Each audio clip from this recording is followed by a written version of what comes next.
महंगाई बहुत बढ़ गई है। घर की किस्त है, पट नहीं पा रही है। नौकरी चली गई है, अब क्या करें? धन की कमी हो गई है, घर नहीं चल रहा है, बच्चे को कैसे पढ़ाएंगे? और न जाने क्या-क्या आपके मन और मस्तिष्क में आता है और उसी को कहते हैं तनाव और चिंता। उस तनाव और चिंता को कैसे दूर करें, इसके लिए हमारे साथ संत जी हैं, उनसे बात करते हैं और कुछ रास्ता निकालने की कोशिश करते हैं, क्योंकि आप तो कह रहे हैं कि सब पागल हो रहे हैं, कैसे? देखिए, समझ का स्तर जब कम होगा, मनुष्य जब सिर्फ शरीर के लिए जिंदा रहेगा। एक बहुत अच्छा श्लोक है, असुसु रमन्ते इति असुरा। जो सिर्फ शरीर के लिए जिंदा रहते हैं उन्हें असुर कहा जाता था पहले, और आज भी यही परिभाषा लागू है। जब आप शरीर से भीतर भी जो वास्तव में आपको सेटिस्फैक्शन देता है, उस मन तक आप नहीं पहुंचते, उस बुद्धि तक नहीं पहुंचते, चित्त तक नहीं पहुंचते, तब तक बाहर के कितने भी प्रयास आप करेंगे, आपके भीतर असंतोष रहेगा और आपके भीतर तनाव रहेगा। वो कभी पैसे का हो, एडमिशन का हो, शादी की हो, या बहुत ज़्यादा पैसे होने का हो, शुगर का हो, या आप उस पद तक पहुंच गए हैं, उससे भी ऊपर पहुंचना चाहते हैं, जो चीज़ आप डिजर्व करते थे आपको नहीं मिला। ये सब तनाव आपको रहेंगे। पर जैसे ही आप ज्ञानी हो जाते हैं, जैसे ही आप प्रबोध को उपलब्ध हो जाते हैं, रियल नॉलेज आपके पास आ जाता है, तो आप समझ लेंगे कि 70 साल के लिए इस दुनिया में आया हूँ, 80 साल के लिए रंगमंच पर, और जो कुछ मुझे किरदार मिला है मैं उसे निभा रहा हूँ अच्छे से। कोई भी बाहरी चीज़ मुझे भीतर तक प्रभावित नहीं कर सकती।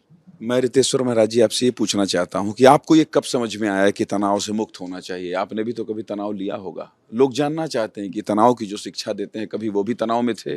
देखिए, हर ऋषि, वाल्मीकि के विषय में आपने सुना होगा, आदि कवि वाल्मीकि हैं, पहला रामायण उन्होंने लिखा। उन्होंने भी जब एक क्रौंच पक्षी को मरते हुए देखा, गिरते हुए तीर लगे, तो उन्हें बड़ा बहुत दुख हुआ। उनकी आंखों से आंसू निकल गए, और वो आंसू जब गिरे नीचे, शोक से श्लोक की उत्पत्ति हुई और एक महान कवि बन गए। तो सभी संत, सभी के जीवन में कोई ना कोई ऐसी चीज आती है, घटनाएं होती हैं।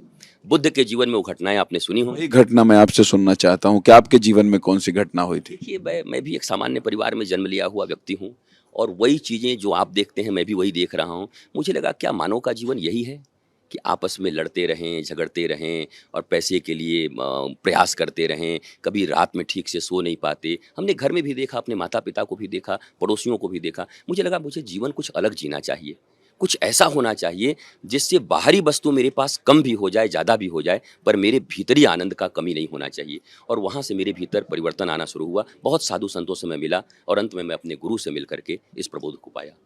महाराज जी, मैं ये जानना चाहता हूँ आपसे, आपने कहा कि कुछ प्रतिशत बताया आपने, 70% लोग पागल हो रहे हैं।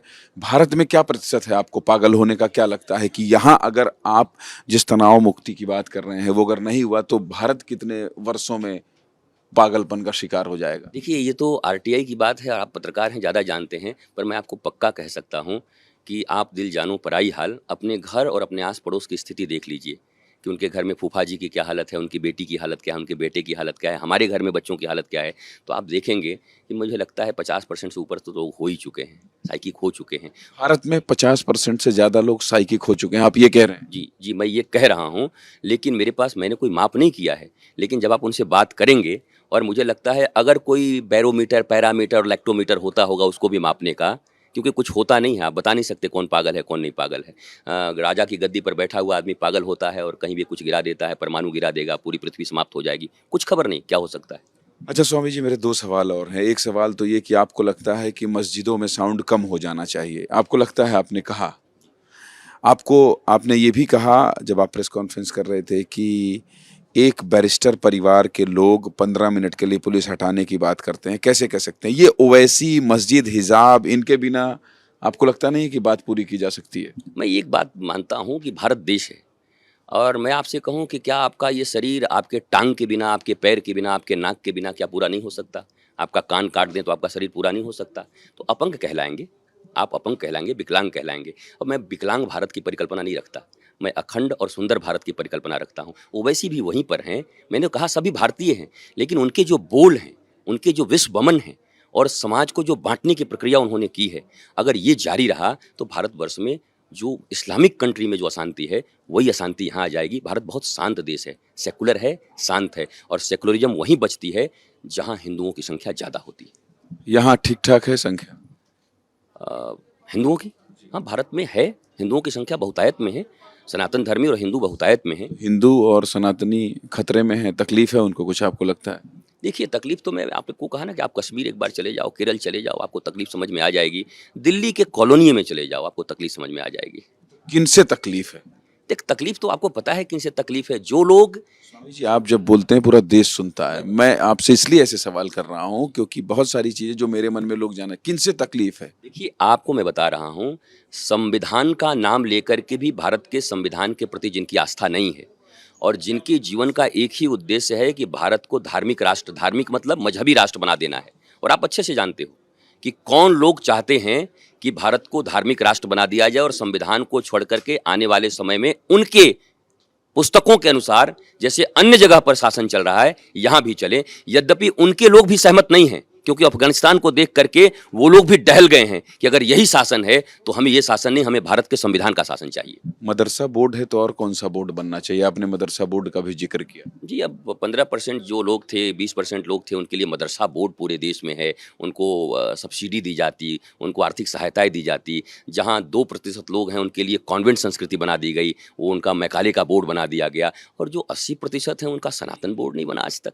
क्या आप कभी सोचते नहीं कि ये कितना सहिष्णु लोग हैं? पर ये सहिष्णुता देश के लिए खतरनाक है। अगर आप सहिष्णु होंगे तो देश गँवा देंगे और जागना होगा, देश बचेगा। अंतिम सवाल, कश्मीर फाइल्स देखी आपने?